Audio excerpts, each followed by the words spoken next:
नमस्कार दोस्तों, राज खबरों की खबर में आप सभी का स्वागत है। दोस्तों, अभी बांग्लादेश में जारी उग्र हिंसा को लेकर बेहद ही बड़ी खबर आई है। बताया जा रहा है कि हिंसक झड़पों के कारण हर 2 घंटे में मौत का आंकड़ा बढ़ता ही जा रहा है। खबर ये आई है कि दोपहर तक जहां मौत का आंकड़ा 32 था, वहीं अब मौतों का आंकड़ा बढ़कर 39 पर पहुंच गया है। आमने सामने आए आवामी लीग समर्थक और छात्र एक दूसरे के जान के दुश्मन बन गए हैं और बांग्लादेश में लागू आरक्षण को खत्म करने की मांग पर प्रदर्शनकारी अड़े हुए हैं, जिसके बाद शेख हसीना सरकार ने हिंसा को देखते हुए देश के सभी स्कूलों और विश्वविद्यालयों को अनिश्चितकाल के लिए बंद करने का आदेश दिया।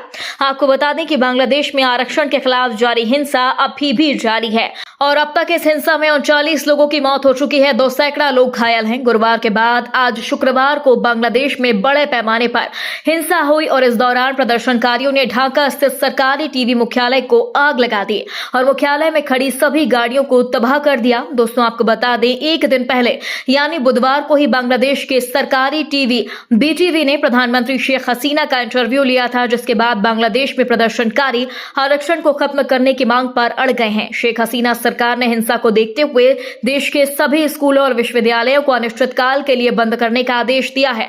साथ ही हालात को काबू करने के लिए सुरक्षा के कड़े इंतजाम करने के निर्देश दिए और सेना को भी बुला लिया गया है। दोस्तों, 1971 क्रूर अत्याचारी पाक से अलग होकर बांग्लादेश बना था और बांग्लादेश को साल 1971 में आजादी मिली थी। आजादी के बाद से ही बांग्लादेश में आरक्षण व्यवस्था लागू है। इसके तहत स्वतंत्रता सेनानियों के बच्चों को 30% आरक्षण मिला है। वहीं देश के पिछड़े जिलों के युवाओं को 10% आरक्षण प्राप्त है। महिलाओं को 10%, अल्पसंख्यकों के लिए 5% और दिव्यांगों के लिए 1% आरक्षण का प्रावधान था। इस तरह बांग्लादेश में सरकारी नौकरियों में 56% आरक्षण है।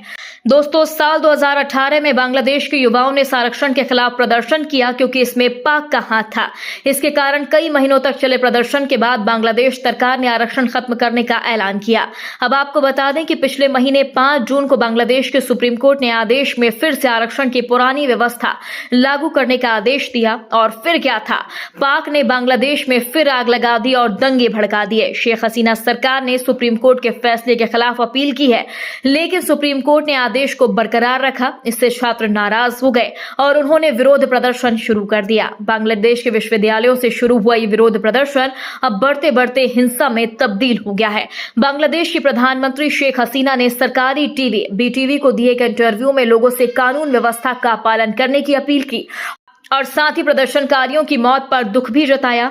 यही नहीं, प्रधानमंत्री ने प्रदर्शनकारियों की मौतों की न्यायिक जांच करवाने की बात कही, लेकिन इसके बावजूद बांग्लादेश में हिंसा अभी भी जारी है और गुरुवार को हिंसा की घटनाओं में बढ़ोतरी देखी गई। दोस्तों, पुलिस ने प्रदर्शनकारियों को नियंत्रित करने के लिए रबर की गोलियां चलाई और आंसू गैस के गोले दागे, लेकिन इससे प्रदर्शनकारियों के गुस्से को और भड़का।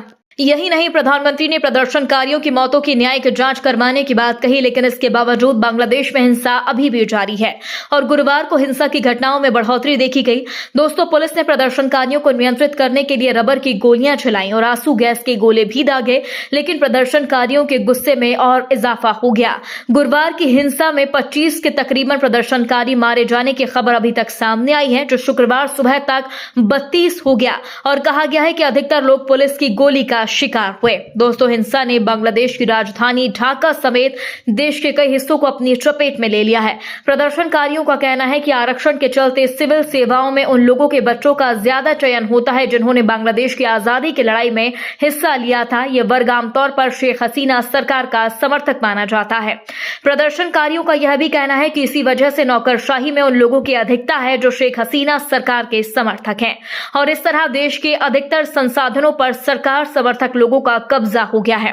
दोस्तों, बांग्लादेश में जारी हिंसा में मौतों का आंकड़ा अब बढ़कर 39 हो गया है। हिंसा अब देश के कई शहरों में फैल चुकी है। संयुक्त राष्ट्र ने भी इस पर चिंता जाहिर की और शांति बनाए रखने की अपील की। बांग्लादेश में आरक्षण के खिलाफ हो रहे विरोध प्रदर्शन हिंसक हो चले हैं और तब से इसमें सत्ताधारी आवामी लीग पार्टी के समर्थक भी शामिल हो गए। पहले जहां सुरक्षा बल और छात्र आमने सामने थे, अब सरकार के समर्थन में आवामी लीग के समर्थक भी छात्रों से भिड़ गए हैं।